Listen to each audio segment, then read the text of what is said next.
तो जय हिंद प्यारे साथियों, स्वागत है आपके अपने चैनल सोनू सर क्लासेस में। हम आशा करते हैं कि आप लोग स्वस्थ होंगे, मस्त होंगे।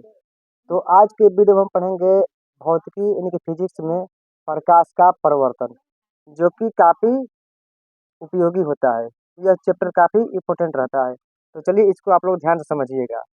तो सबसे पहले हम पढ़ेंगे प्रकाश क्या है, प्रकाश किसे कहते हैं।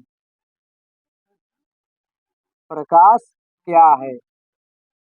तो प्रकाश वह कारक है जिसकी सहायता से हम किसी भी वस्तु को आसानी से देख लेते हैं। अगर प्रकाश नहीं रहेगा तो हम किसी भी वस्तु को नहीं देख पाएंगे। जैसे मान लीजिए यह सूर्य का प्रकाश है, यह सूर्य का प्रकाश हुआ, यह एक वस्तु यानी कि पेड़ हुआ।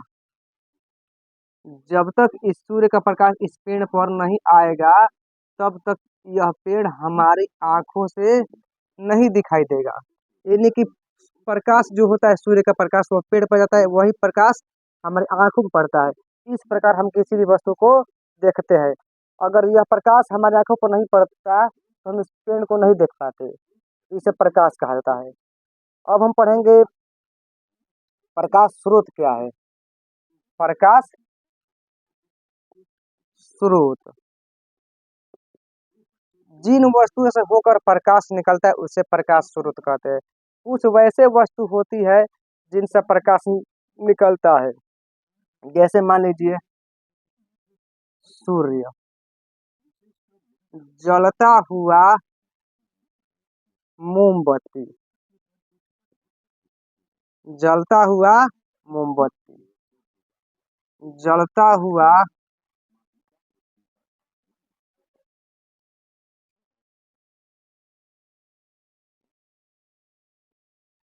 बिजली का बल्ब।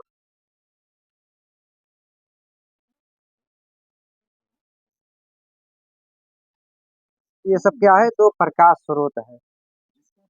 अब हम उन वस्तुओं के बारे में पढ़ेंगे जो कि कुछ वस्तु ऐसे होती है जिससे प्रकाश निकलता है और कुछ वैसी होती है जिनसे प्रकाश नहीं निकलता है। तो एक होता है प्रदीप्त वस्तु।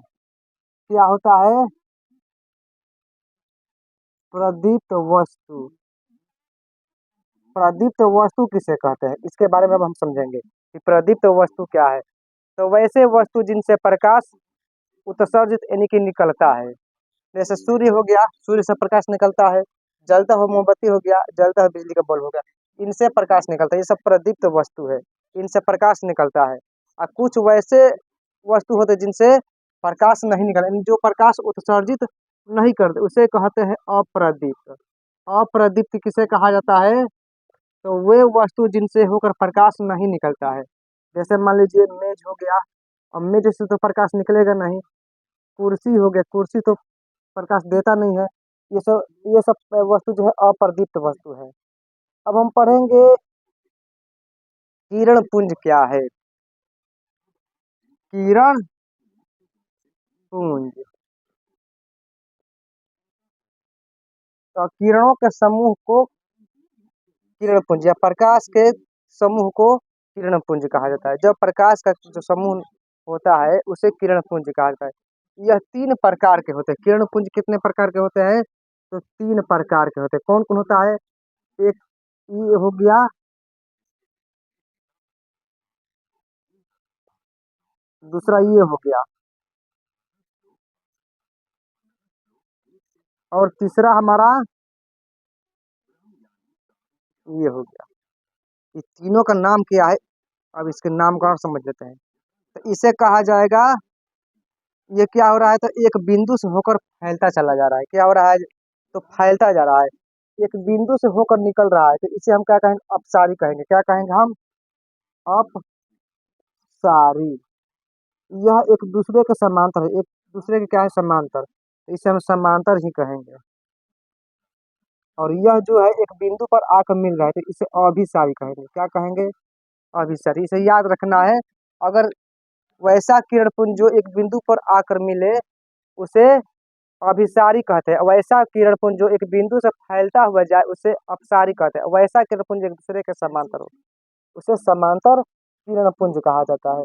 और किरण पुंज किसे कहते हैं? किरणों के समूह को किरण पुंज कहा जाता है। जब किरणों का समूह रहता है उसे किरण पुंज कहा जाता है। अब हम बात करेंगे पारदर्शी, अपारदर्शी तथा परभासी पदार्थ। पारदर्शी पदार्थ क्या होता है, अपारदर्शी पदार्थ क्या होता है और परभासी पदार्थ क्या होता है, चलिए इसके बारे में हम अध्ययन करते हैं।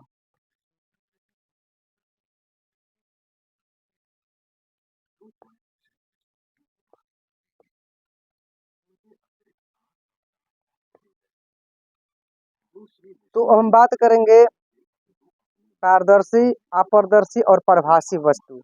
सबसे पहले हम बात करेंगे पारदर्शी वस्तु क्या है।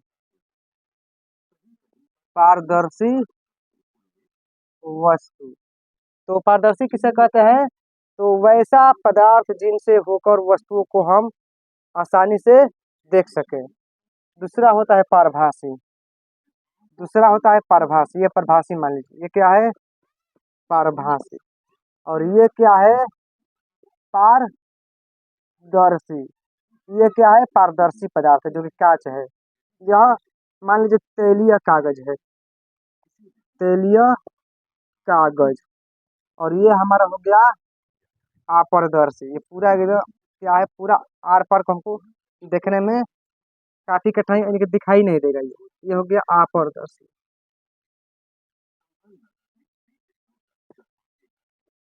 अपारदर्शी, तो पारदर्शी किसे कहते हैं, एक बार और समझ लीजिए पारदर्शी क्या है।